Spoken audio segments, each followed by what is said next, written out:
Humankind, the United Nations Secretary General, has welcomed the entering into force of the landmark Paris Climate Change Agreement. The accord reached its ratification threshold of 55 countries, representing at least 55% of global emission in early October. A record time period that has now seen close to 100 countries, including South Africa, ratify the agreement through national processes.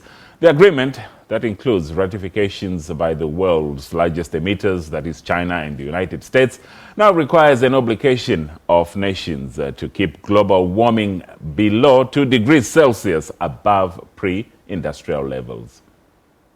It's accepted. From agreement in Paris to ratification in New York, less than a year after negotiations concluded in France on the most significant climate agreement the world has ever known.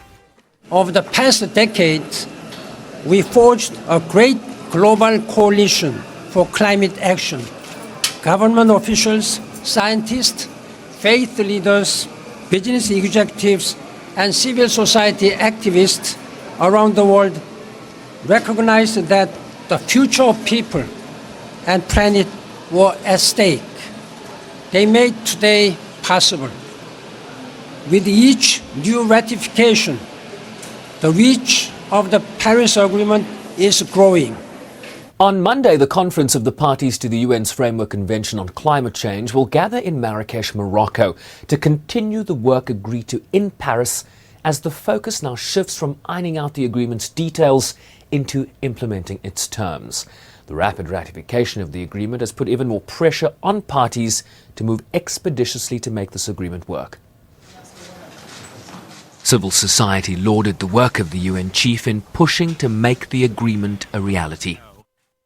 The agreement coming into force today is both a giant step forward and at the same time that greater ambition, earlier, deeper emissions cuts are needed to create a world in which all can thrive and that we can do it.